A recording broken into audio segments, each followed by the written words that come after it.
Lux presents Hollywood.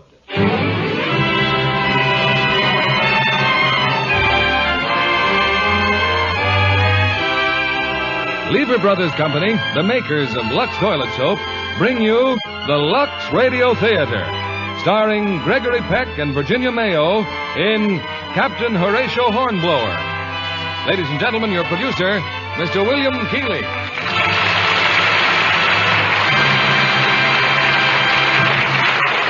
Greetings from Hollywood, ladies and gentlemen. From time immemorial, stories of the sea have held a fascination for everyone, particularly those of the great naval battles before the days of modern warfare. Tonight, we bring you Captain Horatio Hornblower, adapted from the famous tales of C.S. Forester, and tell you the story of a hero in the days of Britain's dominance of the seas. As our stars, we present the handsome and talented team of Gregory Peck and Virginia Mayo, recreating their original roles in this Warner Brothers screen adventure, which, by the way, can still be seen at your favorite neighborhood theater. And I believe there's still a rumor going around that a sailor has a girl in every port. Well, now that's not so surprising, knowing that girls all over the world can purchase Lux Toilet Soap. Yes, you can sail the seven seas and find Lux girls, because women everywhere are devoted to Lux Toilet Soap for their complexion care. The curtain rises on Captain Horatio Hornblower, starring Gregory Peck in the title role and Virginia Mayo as Lady Barbara.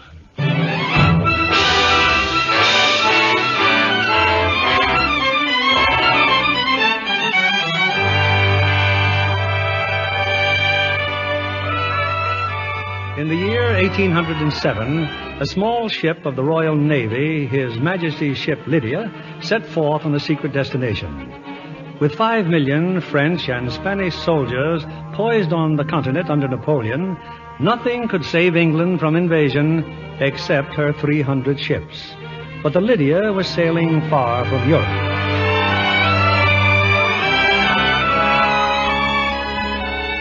We'd been at sea now for 7 weary months and had covered 10,000 miles. But only one man aboard knew our destination and what we would do when and if we got there.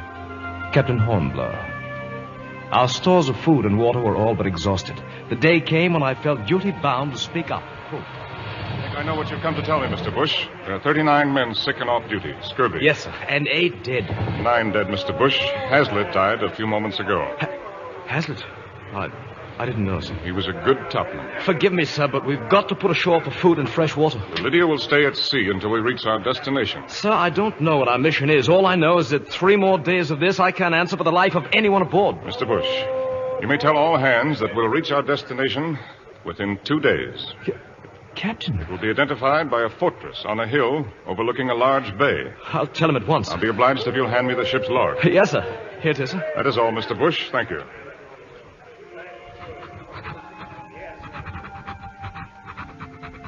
I have sent word to the crew that our voyage is almost ended. I tell them this only to keep hope alive. I pray God my calculations are correct. It must come, or we shall all surely die.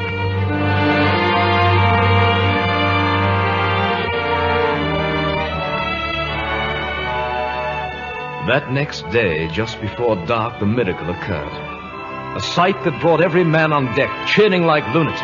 Land ho! Off the starboard bow! Land ho! Land ho! You were right, sir. Within 2 days, he said. Report to the helmsman, Mr. Bush. We'll bear to starboard and let the wind take her. Sir. Mr. Gerard? Aye, sir. This ship is getting slack, Mr. Gerard. It's taking you longer every day to clear for action. The hands are weak, sir. And what? Well, restless, sir. 7 months without sighting land until now, sir. An officer who cannot control his men is not reliable. Yes, sir. Took you 11 minutes and 20 seconds to clear for action this morning. I want it done in 10. Now. No, sir. You seem to have your mind on something else, Mr. Gerard. I said now. Aye, sir. Wouldn't cut out my liver, sir, if anybody else in the whole bloody Navy could have done it. 10,000 miles and you hit it right on the nose. Well, we'll know more in the morning. Meanwhile, let me remind you that this is still a ship of war. We'll drop anchor in the bay, Mr. Bush, and ride out the night.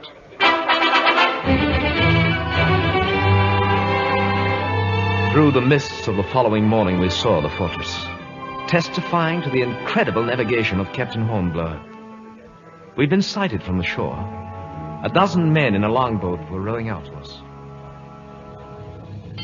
The ship cleared for action, Mr. Bush? Yes, sir. 10 minutes and 3 seconds, sir. My compliments to Mr. Gerard. That boat, sir. They are His Majesty's allies, Mr. Bush. Allies, sir? Don Julian Alvarado, a prince of this country, has been persuaded to revolt against Spain. Then our cargo of arms is for him? If Don Julian can conquer Central America and his chances look promising, Spain will have to take ships and men from Napoleon to preserve these colonies. Prepare to take our callers aboard, Mr. Bush. 20 minutes later, they stood on our deck. Dark, ugly men with a great show of arrogance. I'm Don Jose Hernandez, Admiral in the service of El Supremo. You're Captain Hornblower? I am. You said El Supremo, senor. That means the Almighty. El Supremo was formerly known to men as Don Julian Alvarado. And where is this Supremo? In his fortress. You will come with me now. I'll be ready in a moment, Mr. Bush. Sir? Here are the keys to my dispatch box. The box contains the Admiralty's instructions. If I am not back by midnight, you will assume command. Not back, sir. But you said they were our friends. You have your orders, Mr. Bush.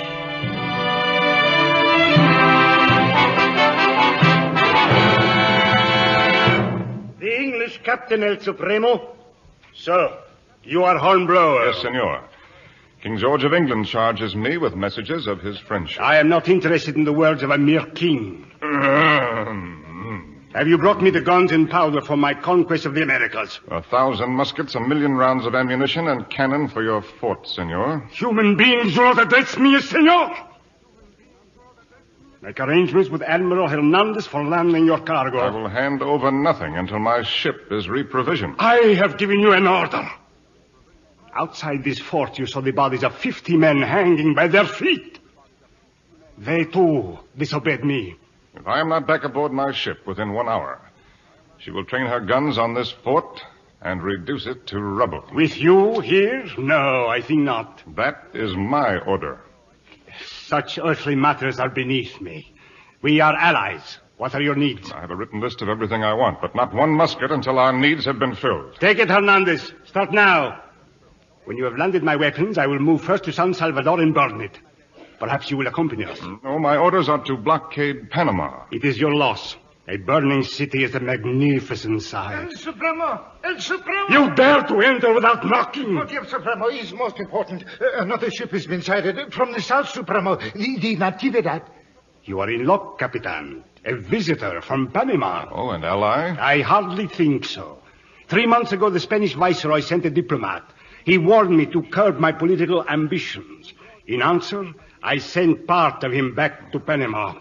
His head, to be precise. Oh, then the Spanish already know of your plan. This visitor comes to destroy us. She's a ship of 60 guns. When does she arrive? Lopez. He's still a great distance away, not before dawn, Supremo. I must take measures to prepare my ship. See that my provisions are sent out immediately. After which you will capture the Natividad and turn it over to me. You make it sound very simple, senor.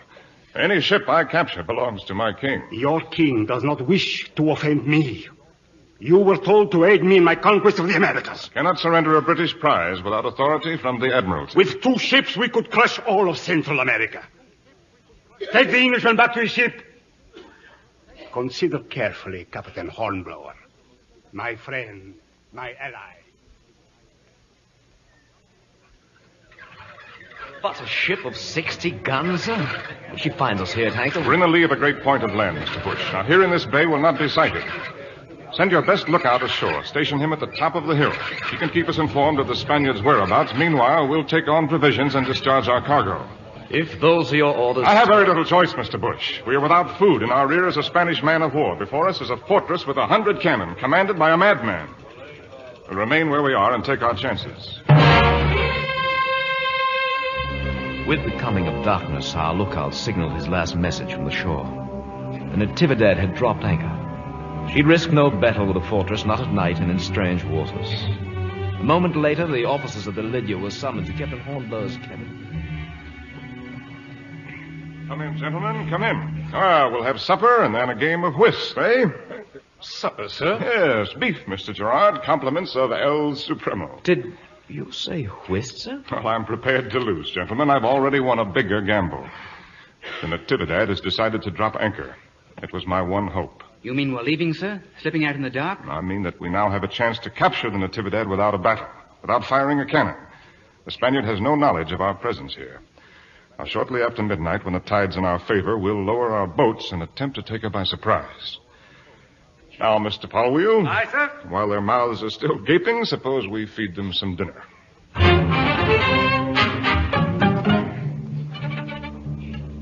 By midnight, he was in a far more sober mood.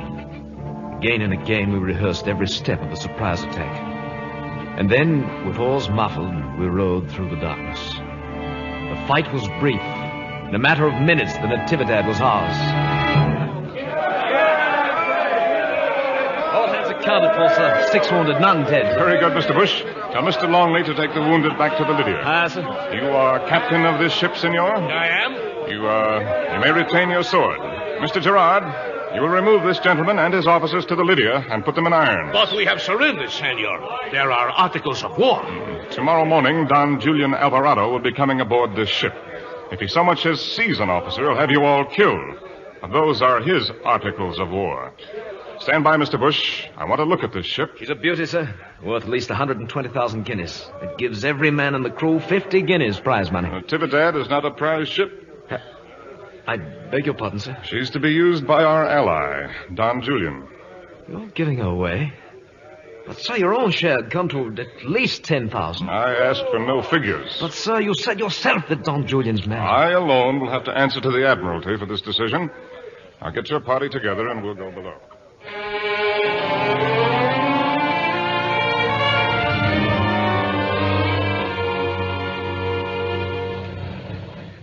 Good morning, senor. Welcome aboard. We've been expecting you. You greet me with 11 guns. The correct salute for El Supremo Capitan is 23 guns. The king himself receives only 21. That is why I always have 23. About last night, you killed many? No, I didn't want to deprive you of your crew, Supremo. I shall kill the officers and then replace them with my own. Where are they? I greatly regret that I threw them overboard earlier this morning. With their hands and feet tied, of course. Oh, that is a pity. We shall sail north from here tonight. You will proceed south to blockade Panama. As those were my orders, senor, I shall lose no time in fulfilling them. Assemble forces, Mr. Bush. We're returning to the Lydia.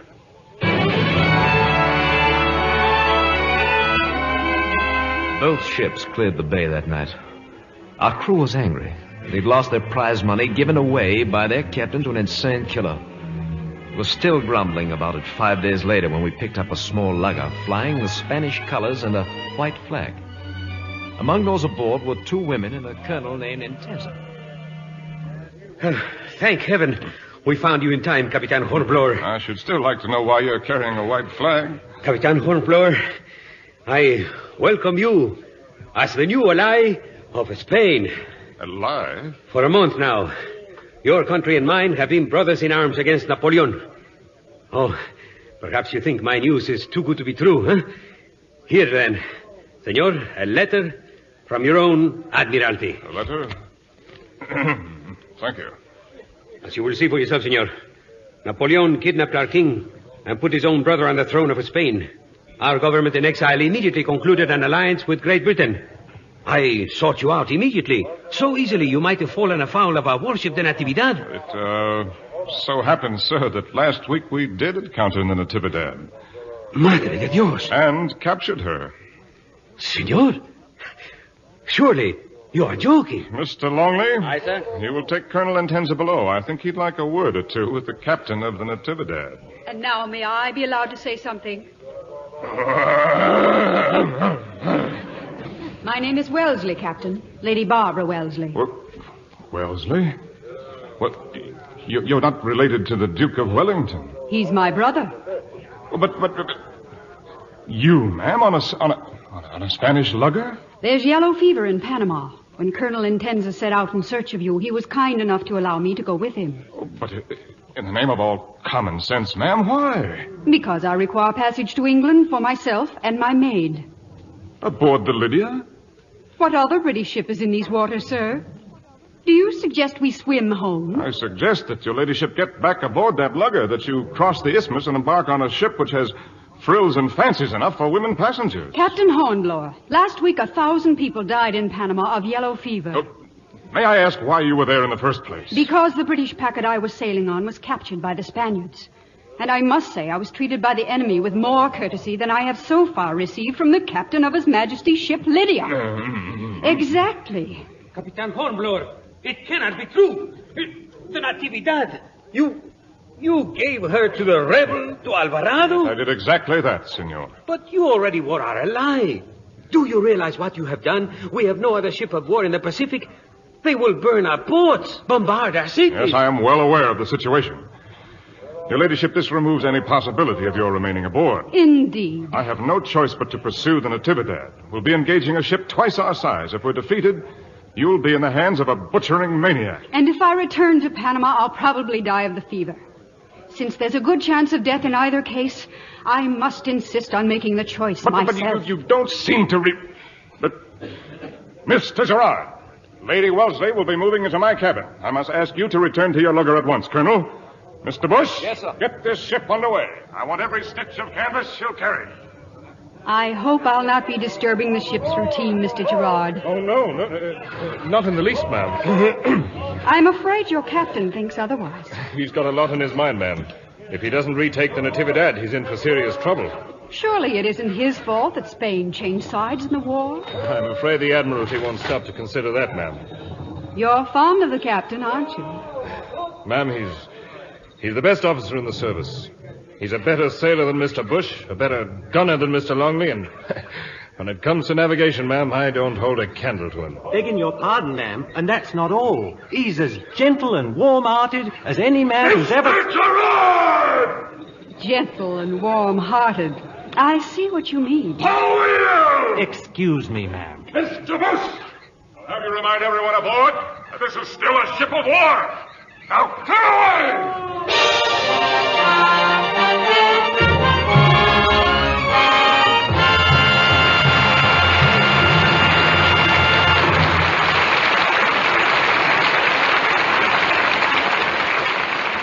In a few moments, we'll return with Act Two of Captain Horatio Hornblower. Now, here's Libby Collins with the Lux Movie News of the Week. Hi, John. Hi. The picture in the news tonight is one that will keep you chuckling from start to finish. It's Warner Brothers' newest comedy, Room for One More. Oh, that's the picture that stars Cary Grant and Betsy Drake. Mm-hmm. They make a wonderful husband and wife team. They certainly do, John. In a house full of children and comic situations. Papa Cary and Mama Betsy are blessed with 3 offspring of their own, and they adopt 2 more. A brave and wealthy couple. No, John, just an average couple who believe that children make a home. There's laughs and tears and a lot of love in Room for One More. It's such a wonderful, scrubbed-behind-the-ears sort of movie. With our big bath-sized Lux, I trust. But of course. And Lux lovely Betsy Drake is absolutely endearing as the young mother. She's always so fresh-looking. Betsy told me that after working all day with 5 little dynamos, she really needed a beauty pickup and appreciated her Lux soap beauty bath more than ever. That's a beauty trick every young mother should learn. And every young girl. In that creamy Lux lather, the tiredness seems to float away. Your spirits get a refreshing lift. Your skin gets a beauty treatment. That's because Lux Lather is active, cleanses gently but so thoroughly that it makes your skin softer and smoother. Makes you feel Lux lovely all over. Especially so because the delicate Lux fragrance clings for so long. I hope all the women in our audience will take this beauty tip from lovely Betsy Drake. Try Lux toilet soap in the big bath-size cake. Discover for yourself how easy it is to be Lux lovely. You'll see why 9 out of 10 screen stars are Lux girls. Now, our producer, Mr. William Keeley. Act Two of Captain Horatio Hornblower, starring Gregory Peck in the title role and Virginia Mayo as Lady Barbara.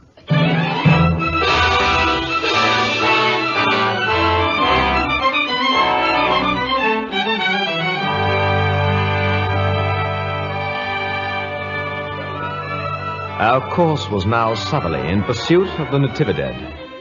Each day the glances of the crew lingered longer and more openly on Lady Barbara Wellesley and her maid. And each day Captain Hornblower became more irritable. I will tell you once again, Mr. Bush, we are not on a pleasure cruise. Our lives and our passengers' lives depend upon this ship being properly handled. You will inform her ladyship... There'll be no need to inform me, Mr. Bush. Captain Hornblower has a way of making himself heard even above the wind. All I ask, ma'am, is that you use a little more discretion. Can two women really be so distracting, Captain? May I remind you, ma'am, that my men have been continually at sea for more than 7 months. And you, sir? How long have you been at sea? Sail ho! Sail off the larboard bow! Sail ho! The Natividad, sir. We've overtaken her. Mr. Gerard, conduct Lady Barbara and her maid to the cable tier. They will remain there until the action is over. Port your helm. Keep us close to the wind as she'll lie. The cable tier, Mr. Gerard? What if I refuse? I should then have to carry you, ma'am. Orders, milady. You'd get me shot if you didn't. I shouldn't want to do that, Mr. Gerard. Mr. Longley, beat to quarters. Clear for action. Aye, sir. Beat to quarters! Don Julian will be in for quite a shock, sir, when he gets his 23-gun salute broadside. Oh, I'm afraid not, Mr. Bush. They're running out their cannon. Looks as though he's heard the news, too. She's got twice our gun and twice our men. We can't stand off and pound them. We can't go in and board her. Well, that makes our decision very simple, Mr. Bush. We'll have to outsail her and hit when she can't hit back. Pass the word, Mr. Bush. Starboard battery, load and stand by. Yes, sir. Starboard battery, load and stand by. It was not our guns that sunk the Natividad that day, nor the bravery of our crew, so much as the skill and the instinct of the man who led us. A man who knew wind and sail and water so intimately that in his hands the Lydia was almost human, dodging, feinting, heeling, wheeling, and all the while pouring a deadly fire into the heart of the enemy, till she disappeared beneath the waves. It was a great victory, sir. The men, I should like a word with the men. Yes, sir. All hands, attention! All hands, attention! Our mission in the Pacific is finished, gentlemen. Thank you for the manner in which you've all carried out your duties. Your conduct today will be brought to the attention of the Admiralty.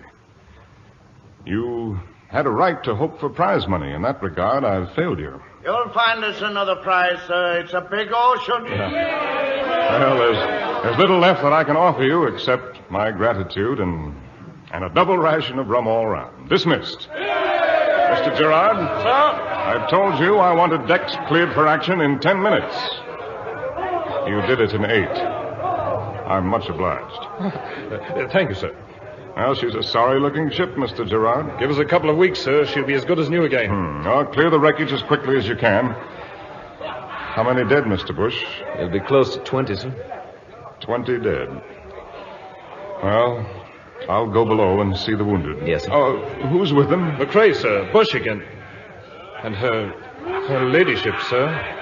What? She insisted on helping, sir. There are so many. She's down there in all that mess? There was no stopping her, sir. Why, she disobeyed orders. She's a stubborn woman, Mr. Bush. Yes, sir. For which the wounded and I give profound thanks.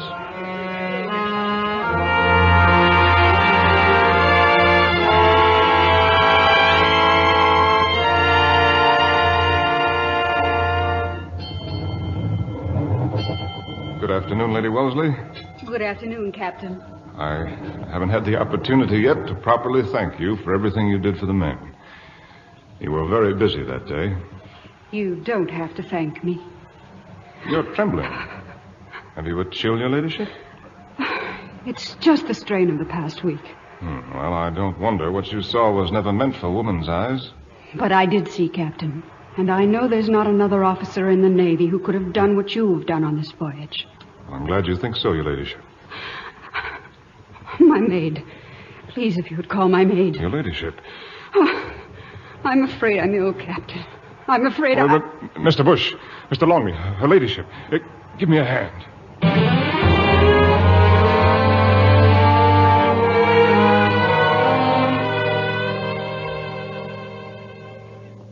still unconscious, sir. Could the maid tell you anything? The maid's hysterical. She says it's the fever. Yellow fever from Panama. Maybe she's right, sir.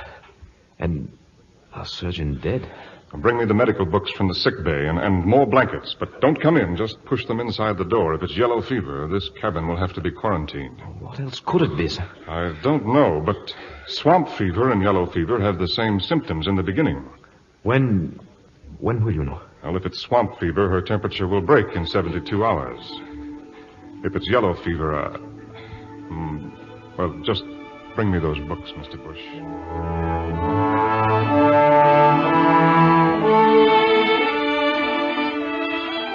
3 days later, the men had occasion to cheer once again. Lady Barbara was going to recover. And for the first time in those 3 days, Captain Hornblower left her cabin. He called for Mr. Polwheel to bring his razor and shave.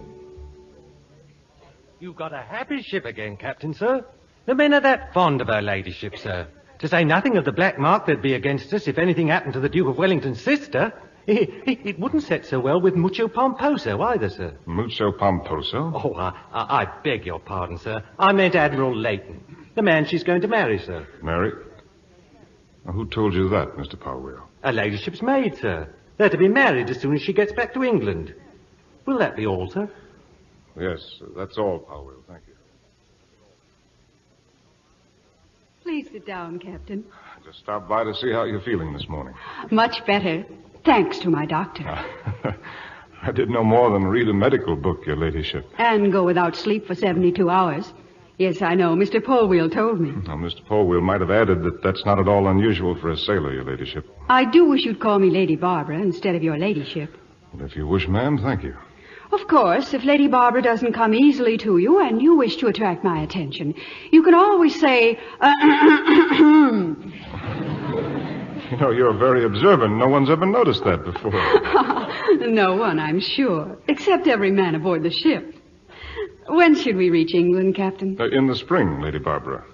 It will take that long. Well, I know how anxious you must be to get home again. I'll do my best, Lady Barbara. I'm sure you will. Thank you.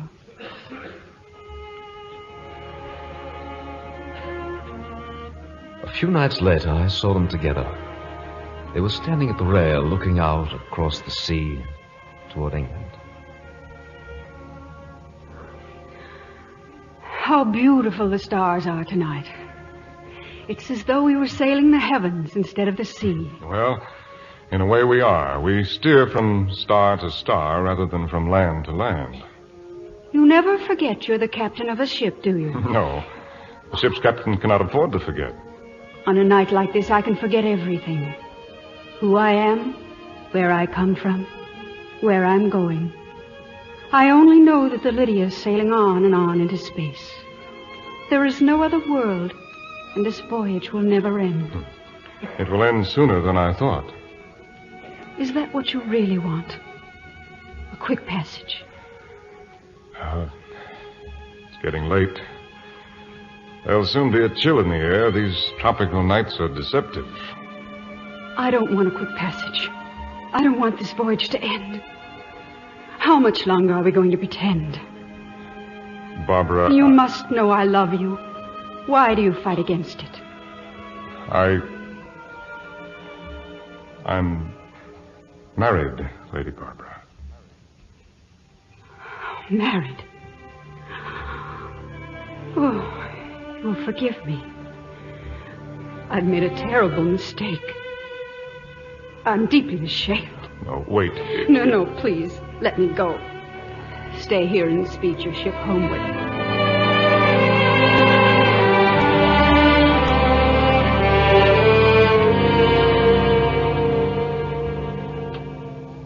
For 2 weeks, they avoided each other. But as we sped closer and closer to England, so were they drawn closer to each other. Mr. Bush said that we're nearing land, and I saw some seagulls. Yes, those seagulls sleep in England. The weather holds, we'll sight Plymouth by morning. Plymouth by morning. Oh, my love. Barbara. I have no longing for the land. Nor I. I've known from the first, I think, when you tried to make me leave the ship. All captain and no heart, I thought. Now every mile closer to England is agony for me. What are we to do? Do? We're lovers and the world is ours. But we're not free, Barbara. Either of us. Do you really believe it can end here?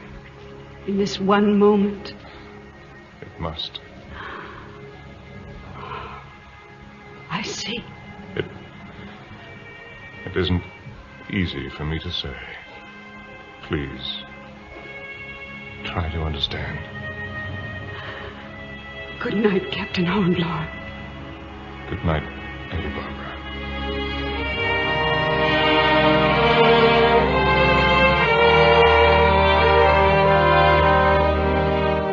The next morning, we dropped anchor in Plymouth Harbor.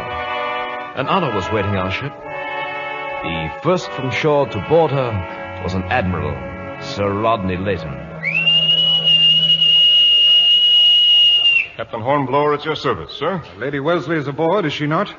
She's been informed of your arrival, sir. Well, you return a famous man, Captain Hornblower. Of course, it's my personal belief that you were very fortunate to sink the Natividad, having first given her away. And on your own initiative, I believe. It seemed the best thing to do at the time, sir. But really, Hornblower, giving away a 60-gun prize to a madman? I stand ready to answer for my actions, In sir. addition, you risked the life of the Duke of Wellington's sister. I apologize for that, sir. I, too, value Lady Barbara highly. We're going to be married. Yes, so Lady Barbara has told me, sir. Yes, I suppose a ship of this size is rather confining, and confidence is freer than under normal circumstances. Oh, here you are at last, my dear. How good of you to come aboard. Well, you've no idea how concerned I've been for your welfare. That was sweet of you, but you had no reason to worry. Oh, I'm glad to hear that. Shall we go?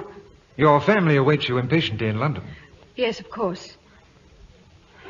Goodbye, Captain Hornblower. Lady Barbara? Thank you for your kindness. Attention!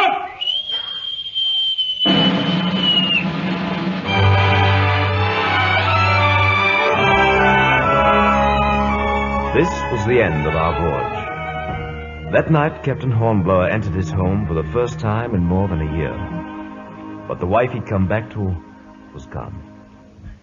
If only you could have come back sooner, Captain, to be here in time. What are you trying to tell me, Mrs. McPhee? She's dead, sir. Died in childbed, sir, given your son. Dead? Oh, she so wanted to live, sir, at least until you returned. She left this for you, sir. It was on her deathbed she wrote it. Thank you.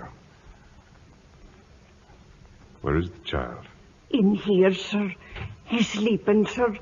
A good, strong lad, Captain. I'd like to be alone with him, Mrs. McPhee. Yes, sir, of course.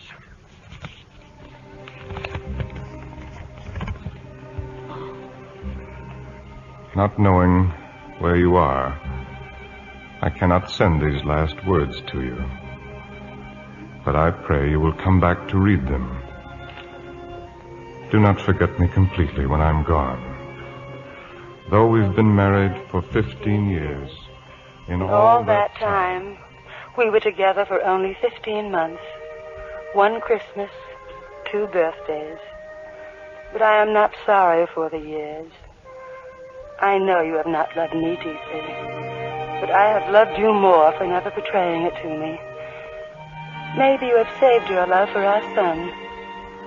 Come to him soon. Your devoted wife, Maria.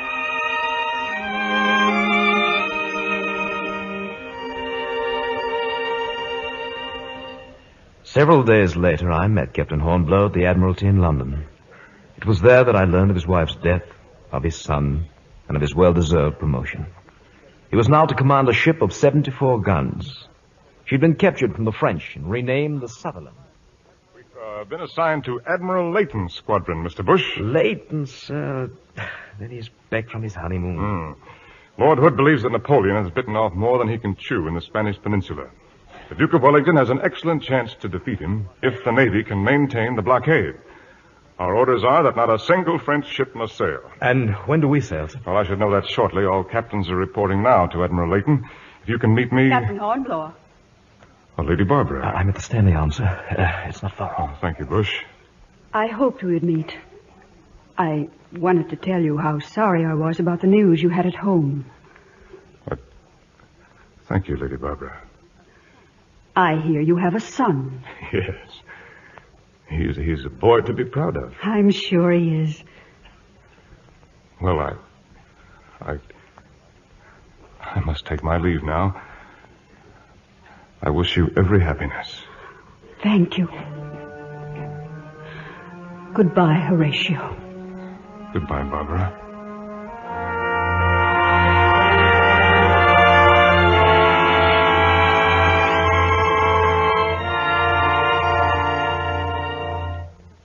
So it's fortunate we're all here, gentlemen.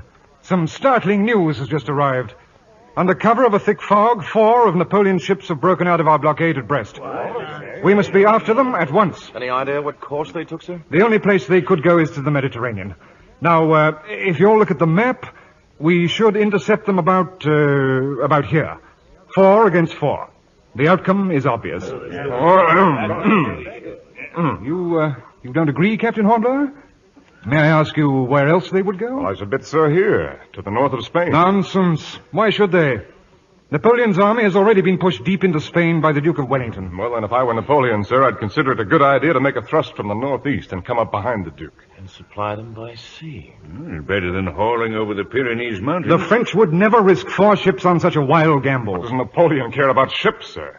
I submit most urgently, sir, that instead of standing out to sea, we move north along the French coast. And I disagree. Perhaps we could take care of both possibilities with a wide deployment. 3 of us fanning out from here, and 1 ship inshore. Oh, good idea, Bolton. You see, gentlemen, I've no objection to a practical suggestion. We've a war to win. Well, very well then. Now, who goes inshore? Which of our ships has the shallowest draft? The southern one, sir, French-built. I see now what was influencing you, Hornblower. The prospect of a prize or two, eh? Oh, not at all, sir. I'm ordering you not to risk your ship in any way for any reason. If you sight the enemy, you'll bring the news to me, and we'll dispose of them together. Is that clear? Perfectly clear, sir. I have one request, sir. Well? I beg permission to put out to sea at once, sir. Good hunting, Hornblower. Thank you, sir.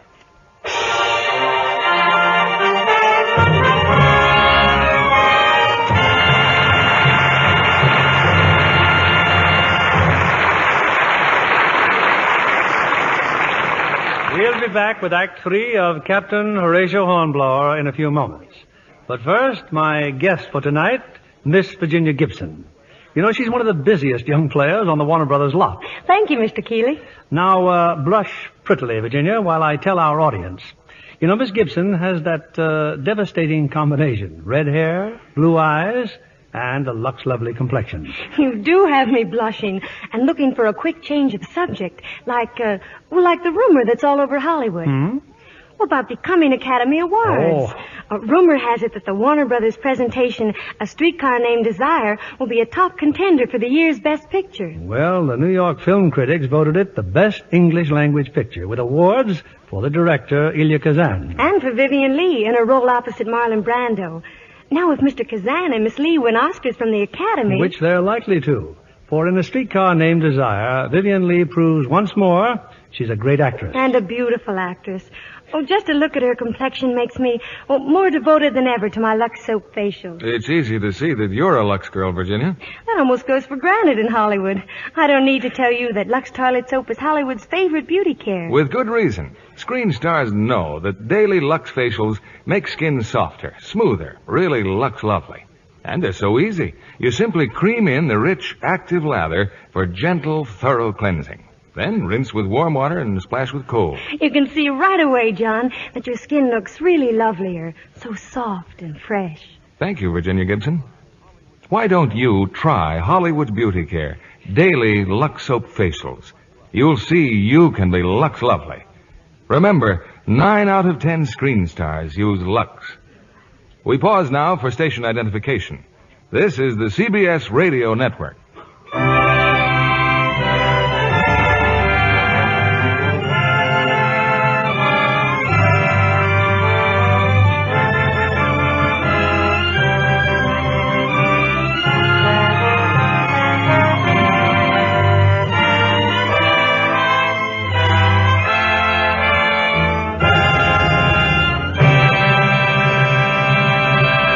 curtain rises on Act 3 of Captain Horatio Hornblower, starring Gregory Peck in the title role and Virginia Mayo as Lady Barbara.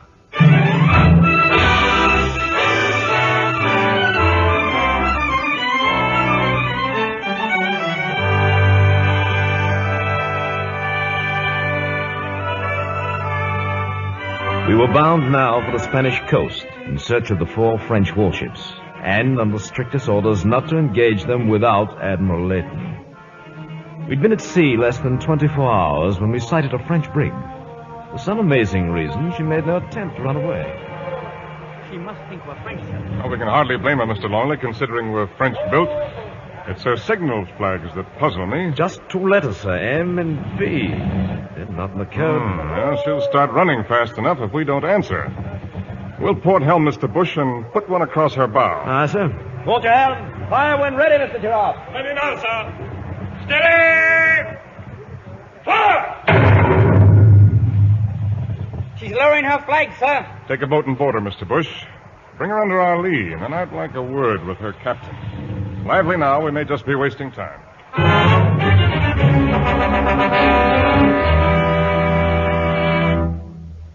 Well, I'm glad you've joined us, Mr. Bush.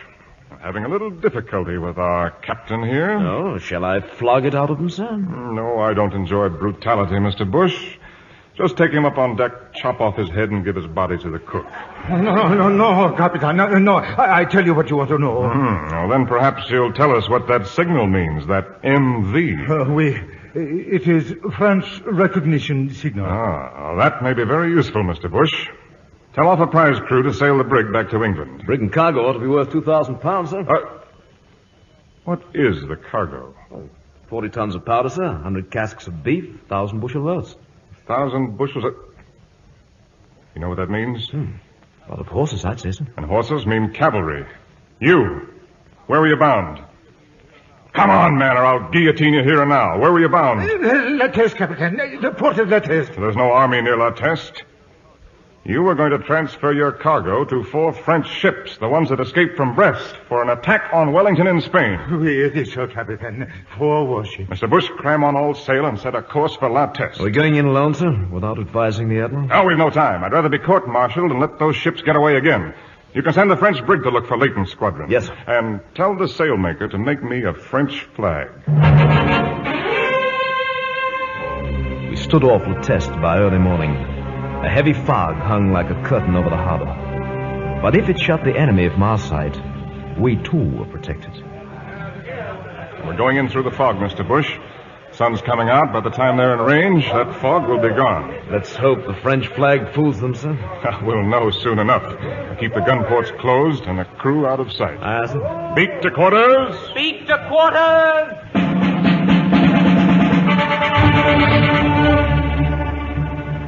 40 minutes later, they rose out of the mists before us.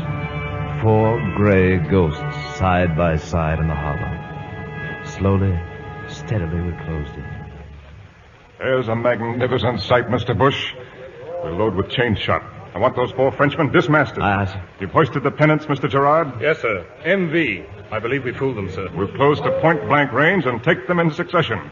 Are we ready, Mr. Bush? Cleared and ready, sir. And strike that French flag and send up our own. Mr. Gerard. Sir. At her rigging. Fire as you bear. Port battery! Fire as you bear!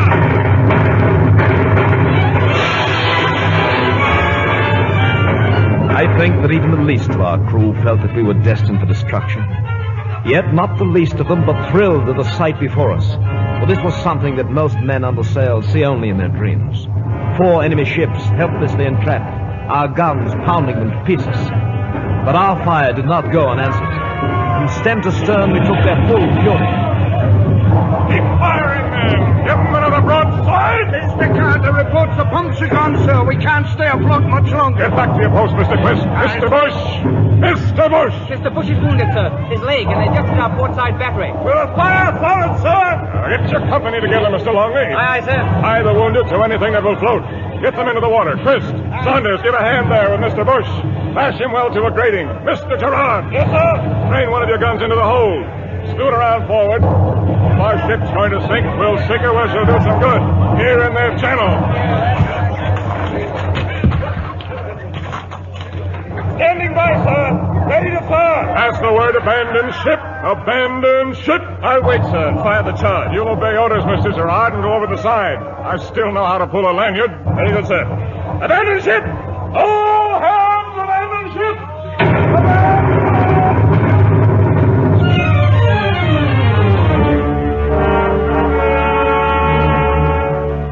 We weren't far from the shore. Most of us made it, the tide bringing in the wounded. They were waiting for us on the beach, French Marines and soldiers. We were taken to a prison. Some hours later, Captain Hornblower joined us there. I can now tell you for certain that 2 of the French ships have sunk. The other 2 will never get through the channel. By nightfall, Admiral Layton and the squadron should be here. That means you'll all be free. Now, where's Mr. Bush? He's aft, sir, with the other wounded. I'll say this for the Frenchies, sir. They've done what they could for all of them. Mr. Bush? Oh, thank God you're safe, sir. How's your leg? Only a scratch. When they come for us, I'll walk aboard. I've just been before their officers. You and I are to be taken to Paris. We're to stand trial as pirates. They'll be coming for us any moment. Pirates? Yes, sir. Begging your pardon, sir. Yes, what is it, Quist? Mr. Bush, he's not fit to travel far without care, sir. I'd like to look after him, sir. Well, I can't allow you to do that, Quist. Why, within a few hours, you'll be on your way home with the rest of the men. I respectfully submit, sir. You won't hardly find a way of stopping me. Oh, thank you, Quist. I'll say goodbye to you now, men. For myself and Mr. Bush. It's not likely that we'll ever see you again. You know the England that you fought for. You know that you never need lose faith in her final victory. I want to thank you for the honor that you've bestowed on me by fighting at my side.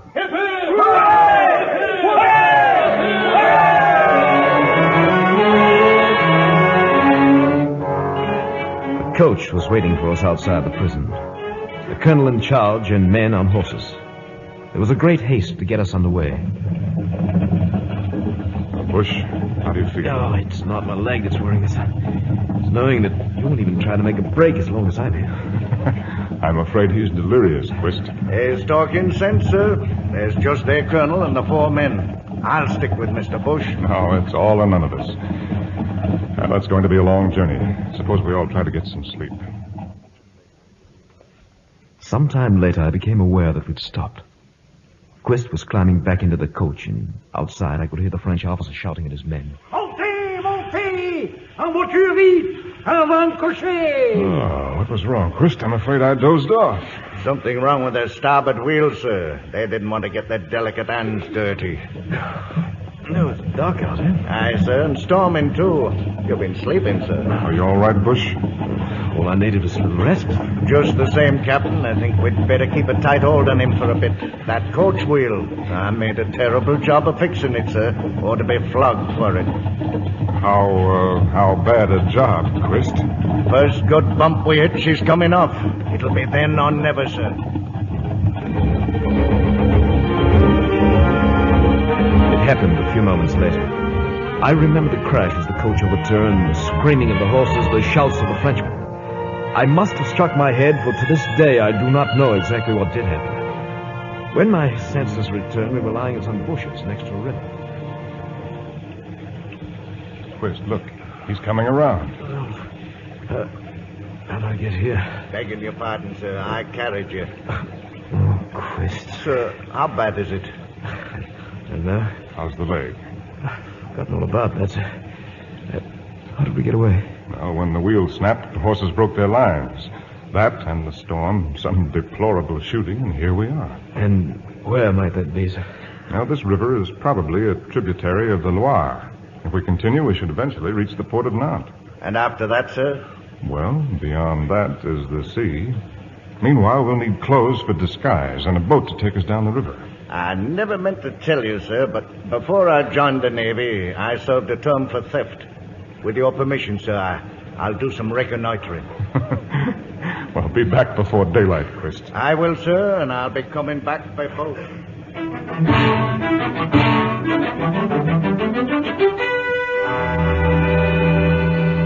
We floated down the river by night until we reached Nantes. There in the busy harbor, our chance of discovery lessened considerably. The wharves were crowded with ships of every description, but as we rode among the docks, one ship in particular took the captain's eye. Look at it, Bush. That dock ahead of us. What's the old Witch of Endor, sir? She went aground on the French coast 2 years ago. She looks seaworthy enough. But it'll take 20 men to handle, sir. Set a course for that key, Mr. Quist. Aye, sir. I'm going ashore. He returned an hour later, full of information and in a great hurry to tell us. Now, there's no time to ask questions. Just listen closely.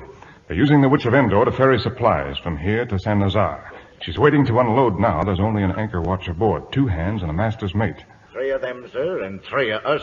We still need men to sail her to England, sir. On the other side of the quay, Mr. Bush, they're using English prisoners for convict labor. They're building a seawall. But surely they're on the guard, sir. A sergeant and 5 men. Now, first of all, we'll walk aboard the Witch of Endor. And then, sir? Well, assuming that the 3 of us can dispose of the 3 of them, I will then employ my very best French and ask that sergeant of the guards to lend me his prisoners to unload the cargo. After that, we'll put our faith in God and 20 English prisoners.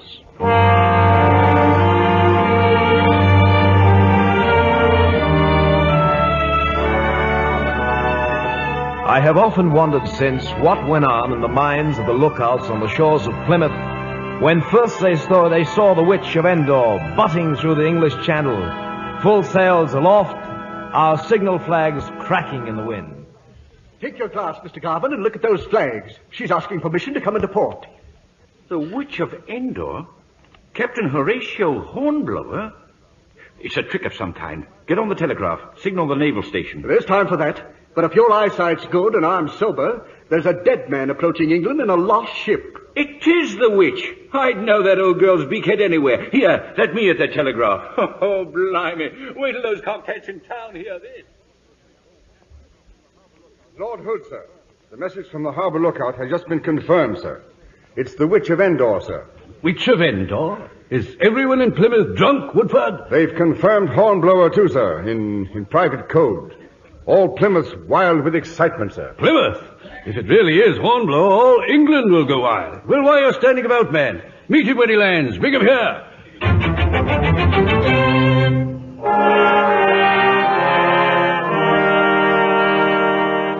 Dear Hornblower, the only pleasure I seem to get from life these days is when you come home from one of your confounded voyages. Oh, thank you, my lord. May I call your attention to the very gallant behavior of my first lieutenant, Mr. Bush, and Seaman Quist. Indeed you may. Gentlemen, the greatest pleasure of an admiral is to reward good conduct. Mr. Quist, I'm promoting you here and now to boatswain's mate. I'm that obliged, my lord. And you, Mr. Bush, are now Captain Bush. If Leighton had known you were still alive, I'm sure he would have recommended it in his last report. His last report, sir? Oh, of course, you couldn't have known. Leighton was killed at La Teste. Great loss. We need all of our admirals if we're ever to finish this confounded war. Yes, my lord. Hornblower, you leave for London at once. Oh, I'm afraid I can't, sir. Can't? I wouldn't be surprised if there were a knighthood in it for you. Well, thank you, my lord, but I'd like to see my son first. Oh, well, in that case, you'd better be off. Give him my coach, Mr. Woodford. Oh, thank you, my lord.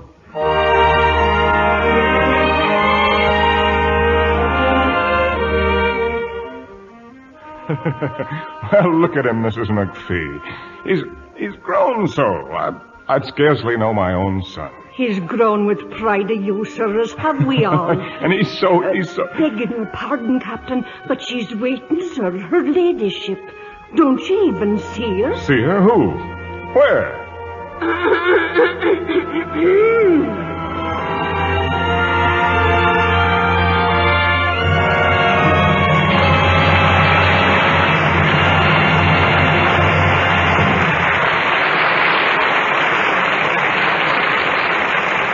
Our stars will return in just a minute.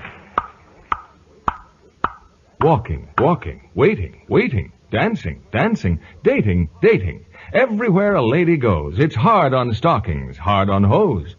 Sitting, sitting, striding, striding, running, running, driving, driving. Everywhere a lady goes, it's hard on heels, hard on toes. 1, 2, 1, 2. Stretch, strain, stretch, strain. Everywhere a lady goes, it's hard on stockings, hard on hose. Scientific strain tests show that stockings washed the gentle Lux way last twice as long.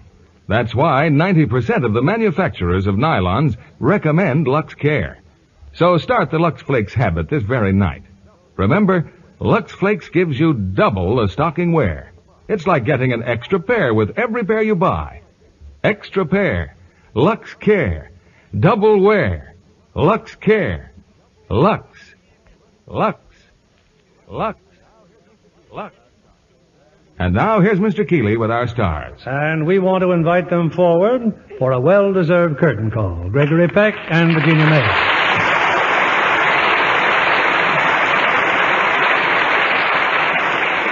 Greg, you've always been one of the busiest men in Hollywood with your screen, stage, and radio work. So what's new? Well, I've just returned from New York, where I went to do a radio show, and I'm going right into another picture. And you, Virginia, what's going at Warner Brothers? This woman is dangerous. Is that a statement or a challenge? It's Joan Crawford's new picture in which she returns to a life of crime as the mastermind of a hold-up gang. Well, that is interesting news. Greg, didn't you finish a picture just before you went to New York? Yes, at Universal International. A World in His Arms. A World in His Arms. Well, now, I don't know about you, but if I were an actor, I'd prefer to have a Lux girl in my arms. Well, Bill, all the actresses I've played opposite have been Lux girls, just like Virginia. That's right, Greg. I've been a devoted fan of Lux toilet soap for years. And I'm a devoted fan of the Lux Radio Theater. So what's for next week, Bill? Well, next week, an exciting drama. It's the Paramount picture hit, Branded. The story of an outlaw who attempts to pass himself off as the long-lost son of a wealthy rancher, and then meets the beautiful girl who is supposed to be his sister. As our stars, three of everyone's favorites: Burt Lancaster, Mona Freeman, and Charles Bickford. I love the picture, Bill. Good night. Good night. Good night, and hurry back. For a truly luxurious beauty bath, screen stars say there's nothing like Lux toilet soap in the big bath size. Blonde and Lux lovely Joan Fontaine says, I'm delighted with the generous bath size Lux soap. The active lather is so rich and creamy, and it leaves such a lovely flower-like fragrance on my skin. So try the satin smooth bath cake Joan Fontaine recommends. You'll love the way Lux lather creams up, abundant in even hardest water. And this gentle, active lather makes all your skin softer, smoother, Lux lovely all over. Next time you shop, be sure to get this big, longer-lasting, bath-size Lux toilet soap. See for yourself why 9 out of 10 screen stars use Lux. Lux Toilet Soap Care is guaranteed by Lever Brothers Company to give your complexion a fresher, smoother, lovelier look or your money back. Lever Brothers Company, the makers of Lux Toilet Soap, join me in inviting you to be with us again next Monday evening when the Lux Radio Theater presents Burt Lancaster, Charles Bickford, and Mona Freeman in Branded. This is William Keeley saying good night to you from Hollywood. Heard in our cast tonight were Anthony Barrett as Mr. Bush, Charles Davis as Longley, Pewter Owen as Quist, Dan O'Herlihy as Gerard, and Jay Novello, John Dodsworth, Nelson Welch, Donald Morrison, Herbert Butterfield, Ruth Parrott, Fritz Feld, Irene Winston, Bill Johnstone, Jonathan Hole, Robert Griffin, Herbert Rawlinson, Stephen Dunn, and Eddie Marr. Our play was adapted by S.H. Barnett, and our music was directed by Rudy Schrager. This is your announcer, John Milton Kennedy, reminding you to join us again next Monday night to hear Branded, starring Burt Lancaster, Mona Freeman, and Charles Bickford. This is the CBS Radio Network.